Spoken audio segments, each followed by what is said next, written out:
Assalamualaikum warahmatullahi wabarakatuh. Apa kabar anak-anak TK dan hebat? Bertemu lagi dengan Bu Dewi di pengembangan diri kelas 12 OTKP. Sekarang kita sudah memasuki pertemuan ke-17 ya. Pertemuan terakhir sebelum kalian menjalani PAS atau penilaian akhir semester dasar yang kemarin kalian kan sudah membuat pertanyaan ya. Ini saya akan menjawab rekap pertanyaan dari masing-masing kelas. Pertanyaan pertama, bagaimana cara mendapatkan pekerjaan secara cepat? Pertanyaan dari Berita. Jadi apabila kalian ingin mendapatkan pekerjaan secara cepat, ya kalian harus memasukkan lamaran sebanyak-banyaknya dan kalian harus berusaha sambil berdoa karena tidak ada proses yang instan di dunia ini. Jadi kalian harus ya melamar kerja sebanyak-banyaknya, memperluas networking, meningkatkan kemampuan, dan jangan lupa untuk selalu berdoa agar kalian selalu diberi kemudahan dalam setiap langkah kalian. Karena mencari kerja sekarang juga gampang-gampang susah ya, apalagi musim pandemi. Biasanya malah justru perusahaan tuh jarang yang merekrut karyawan, justru mengurangi karyawan. Jadi kalian harus dituntut juga untuk proaktif. Selain mendapatkan pekerjaan, mungkin kalian juga harus berpikir kreatif untuk bisa membuka wirausaha sendiri. Jadi kalian tidak bergantung kepada orang lain. Manfaatkan kemampuan yang kalian dapat untuk menghidupi diri kalian sendiri. Atau kalian harus punya rencana lain, ada plan A, plan B, plan C, seperti itu. Karena emang nyari kerja sekarang itu gampang-gampang susah gitu. Oke? Kemudian pertanyaan kedua dari Nurlailati Solihah. Berapakah peluang siswa lulusan SMK keterima kerja di sebuah perusahaan? Peluang itu kan berarti kan kemungkinan versus ketidakmungkinan ya. Jadi saya tidak bisa mengatakan secara pasti karena masing-masing perusahaan itu memiliki kebutuhan sumber daya SDM atau sumber daya manusia yang berbeda-beda. Jadi tergantung kalian itu inginnya melamar di mana, di perusahaan mana dan di bagian apa, apakah di perusahaan itu dibutuhkan atau tidak, seperti itu. Jadi kalau peluang, namanya peluang kan berarti tidak pasti ya, saya tidak bisa menjawab peluangnya hanya 50% atau 75% atau 80% seperti itu. Yang pasti semakin tinggi kompetensi yang kalian punya, baik secara akademis maupun akademis, maka peluang kalian tuh diterima di perusahaan tuh semakin besar, karena tentunya perusahaan juga mencari karyawan yang mempunyai kompetensi tinggi di bidangnya atau yang expert di bidangnya, seperti itu. Kemudian pertanyaan ketiga dari Valen, ketika diwawancarai, gimana caranya agar kita bisa tenang dan santai dalam menjawab pertanyaan dari HRD? Ya, bagaimana caranya ya? Kalian harus menenangkan emosi diri kalian dulu. Kalian harus jangan anggap sebuah interview itu ada beban. Karena kalau kita menganggap segala sesuatu itu beban, maka kita akan merasa terbebani dan nggak bisa santai. Jadi ya wes santai aja, jalanin aja. Kalau emang harus interview, ditanya ya dijawab apa adanya. Jangan dilebih-lebihkan dan jangan dikurang-kurangi atau jangan yang ditutupi seperti itu. Jadi ya santai saja, jawab aja pertanyaan yang ada sesuai dengan kenyataan yang ada. Kalau memang kamu bisa, katakan bisa. Kalau memang tidak, jangan katakan tidak. Jangan katakan tidak ya, tapi katakan saya akan terus belajar untuk memperbaiki diri saya. Jadi kan ada keinginan untuk belajar, berubah menjadi yang lebih baik, seperti itu. Kemudian yang keempat, bagaimana caranya Bu agar kita bisa merasa nyaman saat pertama kali bekerja di sebuah instansi atau perusahaan? Perasaan nyaman atau tidak nyaman itu adalah perasaan yang ditimbulkan oleh diri kita sendiri. Tidak peduli dimanapun kita berada, di lingkungan manapun, biasanya ketika kita memasuki suatu lingkungan baru, pasti kita butuh beradaptasi. Begitupun dengan dunia kerja, dimanapun kalian kerja, bagaimana menciptakan kenyamanan adalah ya bagaimana cara kalian beradaptasi dengan lingkungan tersebut. Apakah kalian bisa membaur dengan cepat atau tidak? Ketika kalian merasa bisa menyesuaikan diri dengan cepat dan bisa membaur dengan lingkungan kerja sekitar, maka rasa nyaman itu akan datang dengan sendirinya. Tetapi apabila kalian merasa, aduh kerjaan ini kok berat ya, aduh teman-teman ini kok gini ya, itu secara tidak langsung pasti rasa tidak nyaman itu akan selalu mengikuti kalian. Jadi kalian merasa nggak bisa melakukan yang terbaik karena ada tekanan dari dalam diri kalian sendiri, karena kalian tidak bisa menyesuaikan diri dengan lingkungan perusahaan, seperti itu. Jadi bagaimana caranya ya tergantung bagaimana kalian memilih diri kalian sendiri, bagaimana kalian bisa menyesuaikan diri dengan lingkungan yang ada, seperti itu, buat diri kalian senyaman mungkin, seperti itu. Lanjut kita ke pertanyaan dari Hasan. Peluang diterima kerja lebih banyak yang melamar kerja lewat online atau offline? Sekali lagi, peluang itu ketika kalian semakin banyak mencoba atau melamar di berbagai macam perusahaan dibandingkan dengan jumlah kebutuhan SDM yang dibutuhkan. Jadi pasti kalau misalnya emang perusahaan itu membutuhkan SDM yang berkompeten dan kalian masuk dalam salah satu kriteria itu, ya insya Allah kalau emang rezeki kalian akan langsung diterima di perusahaan itu, baik kalian mau melamar kerja lewat online, lewat offline, atau kemudian pertanyaan dari Asroli, lebih baik mendapatkan pekerjaan secara online atau offline? Baik atau tidak itu tergantung bagaimana kamu mendefinisikan. Baik itu yang penting tidak melanggar norma dan kalian tuh bisa mematuhi aturan ya. Baik atau tidak suatu pekerjaan itu tergantung bagaimana kalian menjalani nantinya. Ketika kalian diterima menjadi seorang admin di suatu instansi atau perusahaan pun, kalau kalian merasa tidak nyaman dengan lingkungan dan tidak bisa memberikan yang effort yang maksimal, malah kalian akan merasa udah tempat ini kok nggak enak ya, kok nggak nyaman ya, itu berarti kan menurut kalian nggak baik, kok nggak enak ini rek lamar kerja secara online nggak ngerti perusahaannya ya.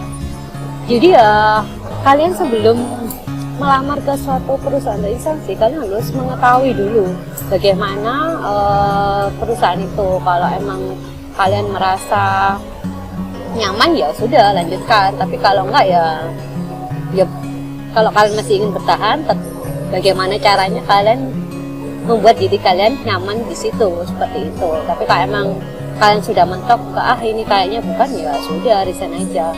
Nggak ada yang lebih baik mana ya antara online atau offline, itu kan tergantung bagaimana kamu diterima di perusahaan itu. Maksudnya kamu itu diterima di perusahaan yang benar-benar membutuhkan tenagamu atau tidak, dan posisi yang kamu dapatkan itu apakah sesuai dengan kompetensi keahlian yang kamu miliki atau tidak, seperti itu. Kemudian pertanyaan dari Dwi Afi, apakah hambatan jika melamar kerja lewat online? Hambatan melamar kerja lewat online tentu saja adalah sinyal atau kuota. Jadi kalian harus menyiapkan kuota, terus kalian juga harus proaktif di aplikasi lamar kerja online seperti Jobstreet, JobsDB atau LinkedIn. Jadi kalian harus proaktif untuk mencari lamaran yang ada di situ, seperti itu. Kalau misalnya kalian hanya menunggu, kalian di online itu profilnya tidak diperbarui, tidak diupdate, tidak melihat lamaran yang ada itu apa aja, ya kalian akan susah mendapatkan pekerjaan lewat online. Jadi kalau lewat aplikasi itu kalian harus proaktif, lamar aja yang menurut kalian cocok. Semakin banyak kalian melamar di suatu perusahaan atau instansi, maka peluang yang didapatkan juga semakin besar gitu. Tapi pastikan kalian juga harus aktif di sosial media atau aplikasi yang menyediakan link lamaran kerja, seperti itu. Dan bagaimana cara melamar pekerjaan di Jobstreet? Nah, sebelumnya bukankah kalian sudah saya suruh untuk membuat akun di Jobstreet dan LinkedIn ya? Itu tujuan saya salah satunya adalah bagaimana agar kalian tuh bisa memahami mulai dari cara membuat akun sampai melamar pekerjaan. Kalau tinggal melamar pekerjaan, ya kalian tinggal klik aja di profil kalian, pastikan data-data yang kalian tuliskan di profil kalian itu sudah lengkap dan memenuhi. Kira-kira ketika para HRD atau rekruter itu ingin mencari SDM, apakah profil kalian di Jobstreet atau di LinkedIn itu sudah menarik mereka? Apabila sudah menarik, ya kalian nanti ketika ada perusahaan membutuhkan SDM, maka akan dipanggil gitu. Jadi pekerjaannya perbaiki profil di Jobstreet, upload CV yang terbaru dan menarik. Ingat ya, CV itu pasti banyak, jadi bikinlah satu CV yang kira-kira menarik dan itu bisa menggambarkan diri kalian, seperti itu. Memang kok tinggal klik play aja, tapi pastikan data kalian, data profil di Jobstreet itu sudah layak untuk dilihat oleh para SDM ya. Jangan sampai masih kosong, terus nggak ada CV-nya, nggak ada fotonya, seperti itu. Itu akan kesulitan jika kalian melamar kerja di Jobstreet, seperti itu. Jauh lebih mudah mendapatkan pekerjaan di aplikasi Jobstreet atau LinkedIn. Jauh lebih mudah. Pertanyaannya sama-sama gampang-gampang susah ya, karena emang kalau melamar di aplikasi online kan juga termasuk dalam tanda kutip itu bejo-bejoan bahasa Jawanya ya. Ya untung-untungan aja apakah CV yang kalian upload itu menarik HRD yang perusahaan yang membutuhkan SDM atau enggak, seperti kalau emang CV dan profil kalian itu menarik, maka kalian akan dihubungi untuk interview atau seleksi lebih lanjut. Tapi kalau emang dari awal profil LinkedIn atau job kalian itu tidak menarik dan tidak memenuhi syarat yang dibutuhkan, ya pasti akan langsung reject di fase pertama, tidak akan dihubungi oleh pewawancara seperti itu.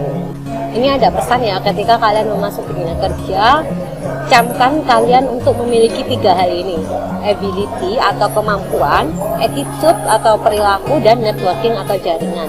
Ketika kalian bekerja, kalian harus meningkatkan ability atau kemampuan yang kalian miliki. Selain itu, kalian juga harus menampilkan attitude yang baik supaya kalian bisa tetap bertahan di suatu perusahaan. Kalau kalian ingin memiliki jenjang karir yang baik, kalian juga harus belajar untuk networking.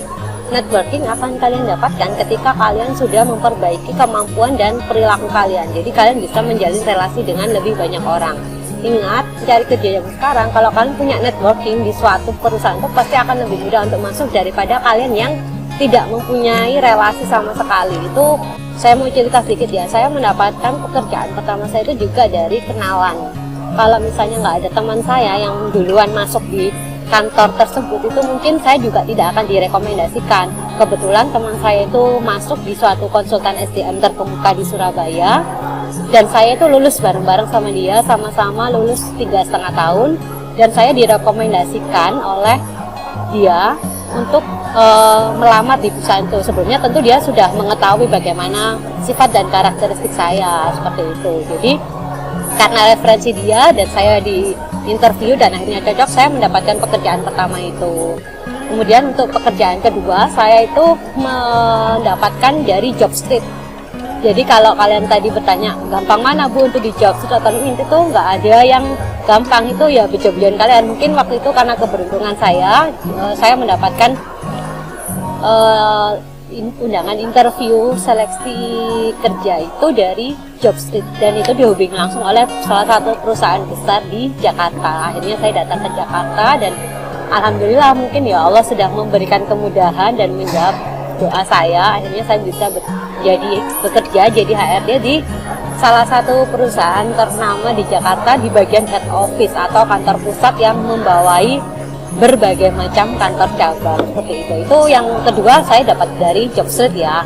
Kemudian lanjut saja langsung kita ke tugas 13 ya. Semester ini ada 15 tugas kan ya, ada kemarin berarti ini ada 3. Banyak sekali ya. Ini tugas 13 saja.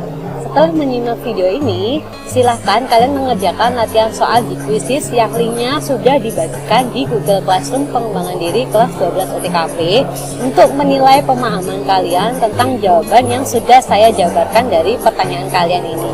Jadi kalian bisa mencatat hal-hal yang menurut kalian perlu untuk membantu kalian ketika mengerjakan soal. Kesempatan pengerjaan hanya 1 kali ya, jadi pastikan kalian sudah mencatat hal-hal yang menurut kalian penting supaya ketika mengerjakan itu tidak menyesal. Jadi apa ya, ini kayaknya tadi aku udah dibahas deh sama Bu Dewi tapi kok saya lupa, itu seperti itu. Oke, link Quizizz ini akan terpasang di Classroom mulai pukul 10 dan akan berakhir pada hari Rabu 2 Desember pukul 12. Jadi pastikan kalian jangan sampai ketinggalan untuk mengerjakan link di Quizizz ini, karena setelah lewat dari jam 12 siang pada hari Rabu, linknya sudah tidak bisa dibuka lagi. Oke, kita lanjut ke tugas 14. Bu, kok langsung banyak? Iya, karena ini adalah pertemuan kita terakhir sebelum PAS atau penanganan penugasan. Jadi 3 tugas akan langsung saya berikan hari ini dengan jangka waktu yang berbeda-beda. Tugas 14 adalah buatlah rencana yang akan kalian lakukan di tahun 2021 dalam bentuk poster. Nah, habis ini kan sudah memasuki tahun 2021 ya, itu tahun kelulusan kalian. Kalian mulai sekarang harus bisa memplanning atau membuat tujuan jangka hidup kalian itu bagaimana, seperti itu. Jadi saya ingin tahu bagaimana planning yang akan kalian dilakukan di 2021 mulai Januari sampai Desember ya. Misalnya waktu kalian belum lulus pun ya kalian tulis saja planningnya, kalian bikin poster lulus SMK dengan nilai yang memuaskan, bisa lolos SNMPTN atau bisa keterima kerja di perusahaan. Silahkan kalian buat planning kalian dia dalam bentuk poster. Kemudian upload poster hasil tugas tersebut di Instagram kalian masing-masing dan mention ke Instagram saya @dewi_i1201. Buatlah captionnya tugas ke-14 pengembangan diri kelas 12 OTKP. Lalu lanjutkan dengan deskripsi rencana yang akan kalian lakukan di tahun 2021. Nah, deskripsi rencana ya, saya berencana melanjutkan perkuliahan ke perguruan tinggi negeri. Saya akan mengikuti SNMPTN di Winsa jurusan manajemen, misalnya seperti itu. Kalian deskripsikan secara garis besar saja. Kemudian jangan lupa hashtagnya school from home, pembelajaran daring, pengembangan diri, karya siswa OTKP, dan SMK Wahidatin Surabaya. Ingat, IG kalian jangan di privat ya, karena kalau biasa di privat tuh notifikasinya itu nggak masuk ke Instagram saya, dan saya nggak bisa memberikan komentar karena tugas yang sudah masuk rekap nilai itu jika saya sudah beri komentar pada postingan tugas kalian, seperti itu. Dan pengumpulan tugasnya itu lama, yaitu sampai hari Jumat 11 Desember 2020 deadline. Kemudian tugas terakhir nih itu adalah mengerjakan krisis lagi untuk latihan PAS. Jadi silahkan dilihat lagi video materi daring dan tugas-tugas yang telah saya berikan sebelumnya. Kemudian silahkan mengerjakan latihan soal untuk persiapan PAS Gasal di Quizzes yang linknya akan dibagikan di Google Classroom pengembangan diri kelas 12 OTKP pada hari Kamis 3 Desember 2020. Jadi yang tugas 13 tadi kan tentang pertanyaan yang saya jelaskan di review materi hari ini ya. Itu kan batasnya sampai hari Rabu 2 Desember. Kemudian hari Kamisnya akan bisa mengerjakan untuk latihan PAS ini. Seperti itu. Nah, kalau yang tugas 13 tadi masing-masing siswa hanya 1 kali pengerjaan, kalau yang latihan PAS ini masing-masing dari kalian akan diberi kesempatan maksimal 5 kali pengerjaan sampai H-1 jadwal PAS Gasal online pengembangan diri, yaitu 10 Desember 2020 hari Kamis. Karena kan PAS-nya hari Jumat tanggal 11 Desember. Nilai yang masuk rekap adalah nilai rata-rata ya, bukan nilai tertinggi. Jadi gunakan strategi juga dalam bermain kuisis ini. Jadi misalnya untuk merefresh kalian, walaupun kalian di pengerjaan pertama misalnya sudah dapat 100, tapi kalian tuh sudah mengerjakan di tanggal 3, kan PS-nya masih lama ya, tanggal 11, tanggal 10 kalian mau mengerjakan lagi untuk mengingat-ingat juga nggak apa-apa, seperti itu. Jadi bebas, maksimal 5 kali pengerjaan untuk berlatih apakah kalian itu sudah benar-benar siap menghadapi PAS semester Gasal ini, seperti itu. Oke, jadi sudah lengkap ya, tugasnya ada 15. Bu, kok banyak ya biaya, tidak ada usaha yang mengkhianati hasil. Jadi semakin kalian bekerja keras dalam suatu tugas, pasti hasil yang kalian dapatkan akan semakin baik. Ingat ini ya, always do your best, selalu berikan yang terbaik dari diri kalian. Stay safe and stay healthy, jaga kesehatan dan selalu tetap semangat ya. Sampai ketemu lagi di pertemuan berikutnya, entah pertemuan online lagi atau sudah pertemuan tatap muka. Yang jelas setelah ini kalian akan menghadapi PAS. Setelah PAS entah itu masih ada remedial atau langsung penerimaan raport, karena kan PAS sampai tanggal 14 Desember ya. Penerimaan raport ya kurang lebih 1 minggu seperti itu, karena kalian juga sudah mulai libur itu di tanggal 20 Desember. Dan sebelumnya tentu nanti saya akan memberikan rekapan nilai tugas kalian dari nilai tugas 1 sampai tugas 15, ditambah nilai PHB, ditambah nilai PAS. Maka 2 siswa yang mendapatkan nilai rata-rata paling tinggi di kelas akan mendapatkan reward semester Gasal, seperti itu. Dan itu reward akademis ya, untuk reward akademis juga ada sendiri. Jadi peluang kalian masih ada banyak. Silahkan lakukan yang terbaik dan selamat mengerjakan tugas ya, selamat mempersiapkan diri mengikuti PAS. Dan semoga kita tetap sehat selalu. Oke, terima kasih. Assalamualaikum warahmatullahi wabarakatuh.